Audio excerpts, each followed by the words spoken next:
Israel talent next లెవెల్లో ఉంటుంది. Time చూసుకుని ఇజ్రాయెల్ తన పవర్‌ని డబుల్ చేసుకునే ప్లాన్ వేసిందిప్పుడు. లిటరల్లీ ఇజ్రాయెల్ యూఎస్ సపోర్ట్ లేకుండా ఇక్కడ ఉండగలదా? అంటే మిడిల్ ఈస్ట్‌లో ఉండగలదా? నెవర్ కదా. ఇజ్రాయెల్ చాలా చిన్న దేశం. 1 కోటి జనాభా కూడా ఉండదు. కానీ ఇలాంటి ఇజ్రాయెల్ ఇరాన్ లాంటి 10 కోట్ల జనాభా ఉన్న దేశాన్ని ఇప్పుడు తలకిందులు వేలాడదీసి ఇరగదీస్తోంది. కానీ యుఎస్ లేకుండా ఇది సాధ్యమా? వెనక యుఎస్ లేకుండా ఇజ్రాయెల్కి ఇది సాధ్యమా?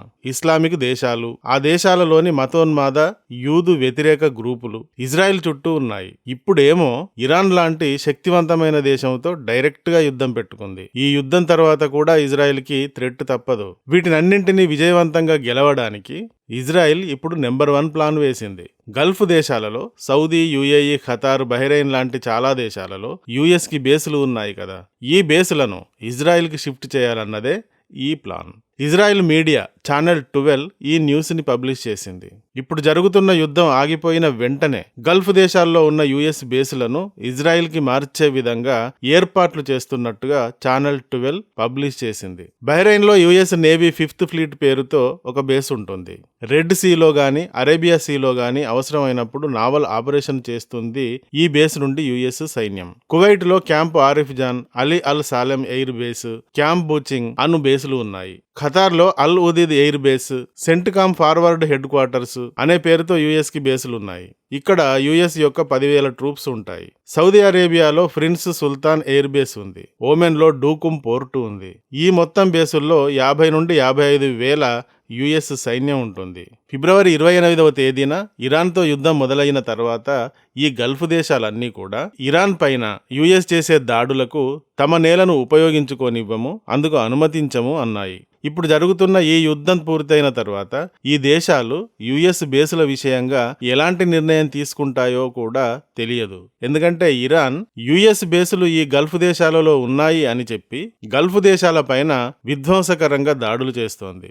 గల్ఫ్ దేశాలన్నీ తీవ్రంగా నష్టపోతున్నాయి. కాబట్టి ఈ బేసుల విషయంగా ఎలాంటి నిర్ణయం తర్వాత తీసుకుంటాయో తెలియదు. యుఎస్ ఇరాన్ పైన చేసే దాడులకు వీరి పర్మిషన్ అవసరం అవుతోంది. మీ నేల నుండి మేము ఇరాన్ పైన దాడులు చేస్తాం అని పర్మిషన్ తీసుకోవాల్సి ఉంటుంది. ఇందుకు బదులుగా ఈ బేసులు ఇజ్రాయిల్లో గాని ఉంటే యుఎస్ దాడులు చేయడానికి ఫుల్ పర్మిషన్ ఉంటుంది, ఎలాంటి అభ్యంతరాలు ఉండవు అంటూ ఇజ్రాయిల్ యుఎస్ బేసులను ఇజ్రాయిల్కి మార్చే విధంగా కన్విన్స్ చేస్తోంది.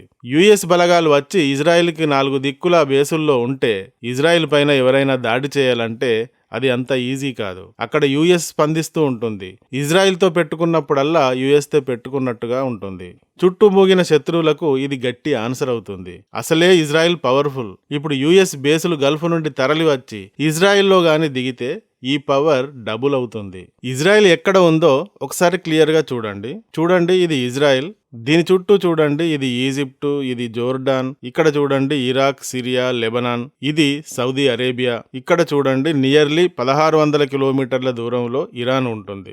ఈ గాజా అండ్ వెస్ట్ బ్యాంక్ రెండింటిని కలిపి పాలస్తీనా అంటారు. ఇవి అన్ని ఇజ్రాయెల్ చుట్టూ ఉన్న ఇస్లామిక్ దేశాలు. ఇజ్రాయెల్ ప్రాబ్లం ఏమిటి అంటే చుట్టూ ఇస్లామిక్ దేశాలు ఉండి తాను ఒక్కటే యూదు దేశంగా ఉండడం. 1948లో ఇజ్రాయెల్ దేశంగా ప్రకటించబడిన వెంటనే ఈజిప్టు, ట్రాన్స్ జోర్డాన్, సిరియా, లెబనాన్, ఇరాక్లు ఇజ్రాయెల్ పైన యుద్ధానికి దిగాయి. సౌదీ అరేబియా, యెమెన్లు కూడా వీటికి మద్దతిచ్చాయి. యూదులు అక్కడ ఉండకూడదు, ఆ ప్రాంతం కూడా అరబులదే అని అలా యుద్ధానికి దిగారు. కానీ ఇజ్రాయెల్ తన పైకి వచ్చిన అన్ని దేశాలను ఓడించింది. తర్వాత 1967లో ఈజిప్టు, సిరియా, జోర్డాన్ ఇంకా ఇతర దేశాల మద్దతుతో ఇజ్రాయెల్తో యుద్ధానికి దిగాయి. దీనిని 6 రోజుల యుద్ధం అంటారు.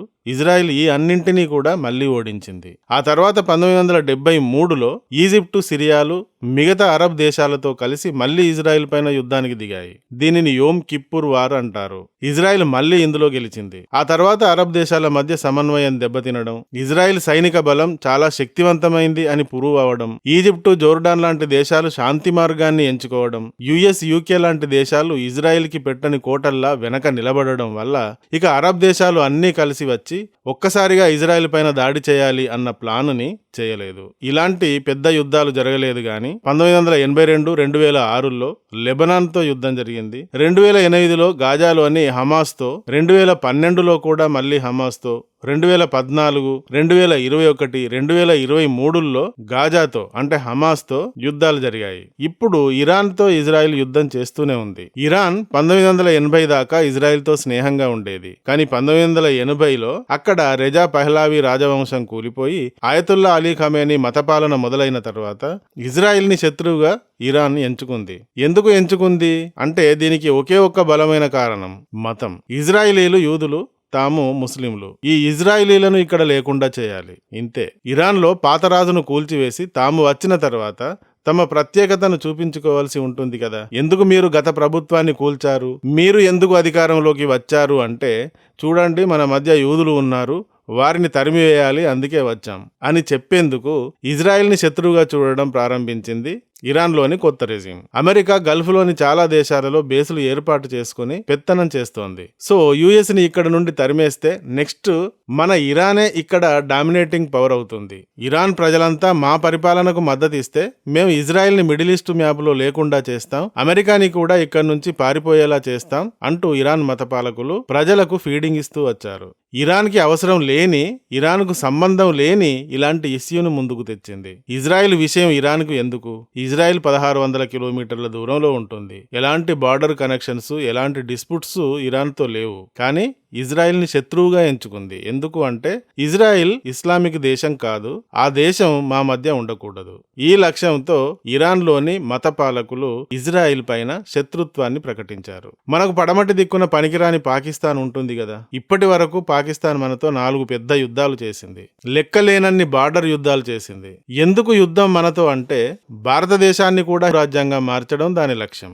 ఆ లక్ష్యం తీరేది లేదు, చచ్చేది లేదు. భారత్ ప్రతిసారి పాకిస్తాన్ తిత్తి తీస్తోంది, అయినా భారత్తో అది కెలుక్కుంటూనే ఉంటోంది. ఇరాన్ కూడా మతరాజ్యం కాబట్టి యూదు రాజ్యాన్ని లేకుండా చేయడాన్ని తమ అసలైన కర్తవ్యంగా చెప్పి తమ ప్రజలను కన్విన్స్ చేస్తుంది. అయితే మిడిల్ ఈస్ట్ లోని మిగతా దేశాలన్నీ సున్నీ దేశాలు, ఇవి ఇరాన్కి సహకరించవు. ఈ దేశాల్లో యుఎస్ బేసులు ఉన్నాయి. యుఎస్ తో డిఫెన్స్ అండ్ ట్రేడ్ భారీగా ఉన్నాయి. యుఎస్ని ఇజ్రాయెల్ని కలిపి యుద్ధంలో ఇరాన్ గెలవలేదు. కాబట్టి Iran Iraq, Syria, Lebanon, Yemen లాంటి దేశాలలో టెర్రరిస్ట్ గ్రూపులను తయారు చేసింది. ఆ గ్రూపులకు ఫండింగ్ ఇవ్వడం, ఆయుధాలు ఇవ్వడం, తమ మిలిటరీ చేత ట్రైనింగ్ ఇవ్వడం చేస్తోంది.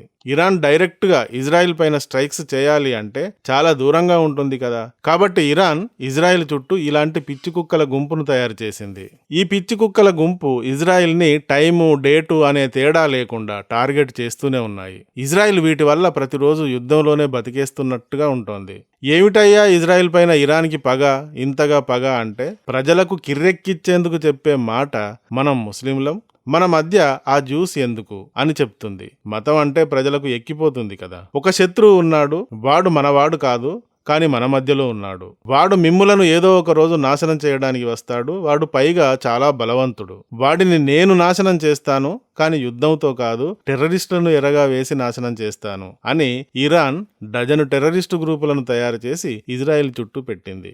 ఇజ్రాయెల్ ఇంతకాలంగా ఈ పిచ్చి కుక్కల గుంపు లాంటి టెర్రరిస్టులతో యుద్ధం చేసింది. ఎంత చేసినా, ఎందరిని చంపినా రావణాసురుడి తలల్లాగా వీరు పుట్టుకు వస్తూనే ఉన్నారు. మరి వీరిని ఎలా అంతం చేయాలి అని వీరు ఎక్కడి నుండి, ఏ శక్తి నుండి పుట్టుకు వస్తున్నారో కనిపెట్టి అసలైన కేంద్రాన్ని నాశనం చేయాలనుకుంది ఇజ్రాయెల్. మరి ఆ అసలైన కేంద్రం ఇరాన్. కాబట్టి ఇరాన్ పైన ఇప్పుడు డైరెక్ట్ గా వారికి దిగింది. ఇరాన్కి 2 ప్రధాన లక్ష్యాలు ఉన్నాయి కదా. ఒకటి ఇజ్రాయెల్ అంతం, 2 యుఎస్ ని మిడిల్ ఈస్ట్ నుండి తరిమేసి మిడిల్ ఈస్ట్ కి తాను కింగ్ కావడం. అందుకోసం ఇరాన్ మతరాజ్యంగా మారిపోయిన రోజు నుండి ఇజ్రాయెల్ అండ్ యుఎస్లతో యుద్ధానికి అన్ని యాంగిల్స్ లో ప్రిపేర్ అవుతూనే ఉంది. ఎన్ని ప్రాక్సీ గ్రూపులను తయారు చేసినా ఇజ్రాయెల్ వాటిని చితకగొడుతోంది. హమాస్ వల్ల ఎడతెగని యుద్ధాలను భరించలేక 2023 అక్టోబర్ 7 తర్వాత హమాస్ మరీ పశువుల్లాగా ఇజ్రాయెల్ పైన వికృతమైన దాడులకు దిగిన తర్వాత గాజానే లేకుండా చేసింది ఇజ్రాయెల్. గాజా ఇప్పుడు ఒక గతంలో మిగిలింది, గోరీల దిబ్బలాగా. ఇటు పక్కన లెబనాన్ లో కూడా హిజ్బుల్లాలు ఉన్న ప్రాంతాలన్నింటినీ మార్చి పడేస్తోంది. ఈ స్థాయి విధ్వంసాన్ని ఇరాన్ ఊహించలేదు. గాజాను అంతలా భూస్థాపితం చేస్తుందని, లెబనాన్ని కూడా అంతలా డిస్ట్రాయ్ చేస్తుందని ఊహించలేదు. కానీ ఇజ్రాయెల్కి వేరే మార్గం ఏముంటుంది?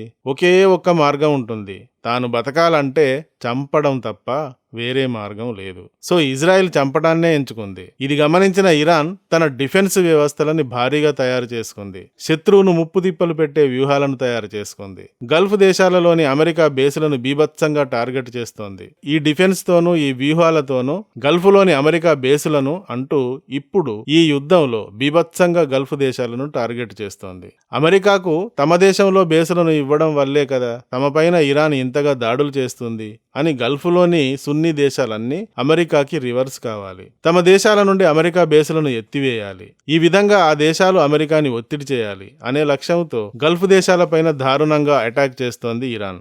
అమెరికాకి ఇజ్రాయెల్కి ఈ విధంగా నష్టం కలిగించాలి, వాటి డిఫెన్స్ పవర్ని దెబ్బతీయాలి అని ఇరాన్ ఈ విధంగా ప్లాన్ చేసింది. కానీ దీనికి కౌంటర్గా ఇజ్రాయెల్ ఇప్పుడు డబుల్ ధమాకా లాంటి ఒక కొత్త ఐడియా వేసింది. లిటరల్లీ ఫిబ్రవరి 28వ తేదీన ఇరాన్ పైన దాడులు ప్రారంభించడానికి ముందే ఈ గల్ఫ్లోని ముస్లిం దేశాలన్నీ కూడా తమ బేసులను ఈ యుద్ధంలో ఉపయోగించకూడదు అని అమెరికాకి గట్టిగానే చెప్పాయి. మా దేశాలను సేవ్ చేయడానికి ఇతరత్ర వ్యాపారాల కోసం మాత్రమే ఈ బేసులను యూజ్ చేయాలి గాని ఇరాన్ పైన దాడి చేసేందుకు కాదు అని తేల్చి చెప్పాయి. యుఎస్ ఈ బేసుల నుండే ఇరాన్ని ఇప్పుడు టార్గెట్ చేస్తోంది, తప్పదు కదా. సో ఇరాన్ రిప్లైగా ఈ దేశాలను టార్గెట్ చేస్తోంది. దీంతో కువైట్, ఖతార్, యుఏఈ లాంటి దేశాలు మీ వల్ల మాకు డ్యామేజ్ జరుగుతోంది అంటున్నాయి. ఇప్పుడు యుద్ధం కంటిన్యూ అవుతోంది కాబట్టి ఇప్పుడు ఈ విషయంగా ఎక్కువ ఫోర్స్ చేయకపోయినా తర్వాత అమెరికాకి ఈ బేసులను గురించి కొన్ని స్ట్రిక్ట్ కండిషన్స్ పెట్టే అవకాశం ఉంది. సో ఇజ్రాయెల్ దీనిపైన ఇప్పుడు ఏమంటుంది అంటే గల్ఫ్లోని బేసులను అన్నింటినీ ఇజ్రాయిల్లోకి మార్చేస్తున్నాం, ఈ యుద్ధం ఆగిన వెంటనే దీనిని అమలు చేస్తామని. మరి ఇదే గాని జరిగితే ఇజ్రాయెల్కి డబుల్ పవర్ వచ్చినట్టే కదా. ఈ వీడియో గాని నచ్చితే ఒక లైక్ ఇవ్వండి. అలాగే ఇంతవరకు మా ఛానల్కి సబ్స్క్రైబ్ చేసుకున్నట్టయితే వెంటనే సబ్స్క్రైబ్ చేసుకోండి. ఇలాంటి వీడియోల నోటిఫికేషన్స్ కొరకు బెల్ ఐకాన్ని కూడా క్లిక్ చేయండి. Thank you for watching. జై హింద్, జై భారత్.